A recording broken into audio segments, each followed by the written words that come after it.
ہمارے گھر کے کچھ دور ایک نجومی صاحب نے ڈیرا جما رکھا تھا۔ ایک روز میں نے سوچا کہ ان سے اپنے مستقبل کے بارے میں پوچھنا چاہیے۔ چنانچہ میں ان کے پاس گیا۔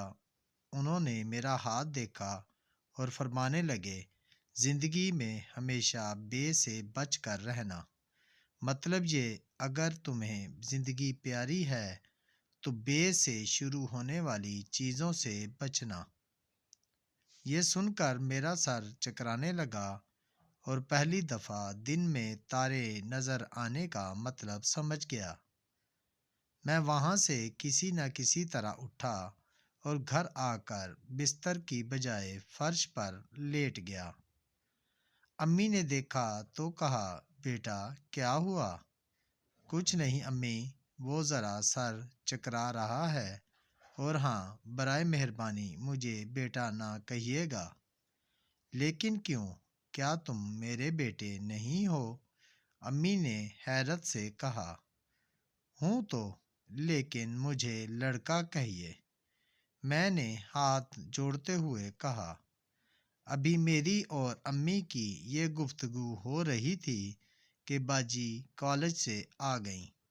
ان کا موڈ خراب تھا۔ مجھے دیکھتے ہی برس پڑیں۔ ارے، یہ تم فرش پر کیوں لیٹے ہو؟ بس آپا، ذرا گرمی لگ رہی تھی، میں نے بہانہ بنایا۔ اسے کیا ہو گیا؟ یہ مجھے باجی سے آپا کہہ رہا ہے، انہوں نے غصے سے کہا۔ بہرحال میں اٹھ کر کھڑا ہو گیا، کیونکہ بیٹھنا تو میرے نصیب میں نہ تھا۔ پھر امی سے پوچھا، امی آج کیا پکایا ہے؟ انہوں نے کہا، بینگن اور بکرے کا گوشت۔ یہ سن کر مجھے رونا آ گیا۔ بے والی چیز کھانا تو دور کی بات، میں انہیں دیکھ بھی نہیں سکتا تھا۔ خیر جناب، میں ہوٹل میں آ گیا اور 2 سموسوں کا آرڈر دیا۔ بیرا سموسے رکھ کر چلا گیا۔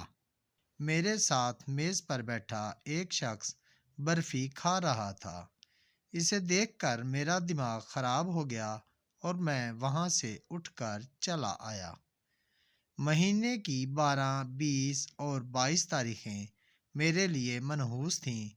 دن میں جب بھی 12 بجتے، دل میں ایک ہول سا اٹھنے لگتا۔ بادام کی آئس کریم تو میری جان کی دشمن ہو گئی۔ ہفتے میں بدھ کے دن محتاط رہنا پڑتا کہ کوئی ناخوشگوار واقعہ پیش نہ آ جائے۔ کتابوں کو اب بستے کی بجائے ہاتھوں میں لے جانے لگا۔ اب تو بس میں جاتے ہوئے ڈر لگتا تھا۔ روز پیدل ہی اسکول جاتا تھا۔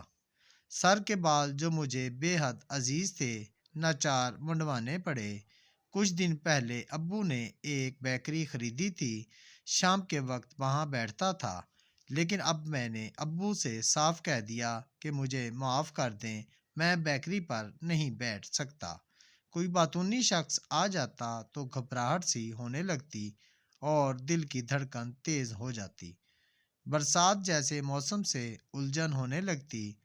بارش سے اب جان کے لالے پڑ گئے۔ بلی بھی جان کی دشمن ہو گئی۔ انہی دنوں میرے دوست بابر کی شادی تھی۔ لازمی بات ہے، بارات بھی جانی تھی، اور وہ بھی بہاولپور۔ ابو نے کہا، بیٹا تم بہت دنوں سے کہیں نہیں گئے، بابر تمہارا دوست بھی ہے، چلے جاؤ۔ اب میں ابو کو کیا بتاتا کہ وہاں تو اتنے سارے بے جمع ہیں۔ بھلا آپ ہی بتائیے کہ اتنی بہت سی بے کے درمیان میں کیسے رہ سکتا تھا۔ بدھ کے روز امی نے بکرے کی بریانی پکائی۔ بریانی دیکھ کر منہ میں پانی بھر آیا، کیونکہ بریانی مجھے بہت پسند ہے۔ اب تو مجھ سے رہا نہیں گیا۔ نجومی کو جا کر گردن سے پکڑ لیا کہ یہ تم نے کیسی مصیبت میں پھنسا دیا ہے۔ اس نے کہا، ارے بھائی، غلطی ہو گئی، تمہارے ستارے کہتے ہیں نون سے پرہیز کرنا ہے۔ اب آپ بتائیے میں کیا کروں؟ آپ کو ہماری فنی سٹوری اچھی لگی ہو تو پلیز لائک اور شیئر کر دیں۔ ملتے ہیں نیکسٹ ویڈیو میں۔ اللہ حافظ۔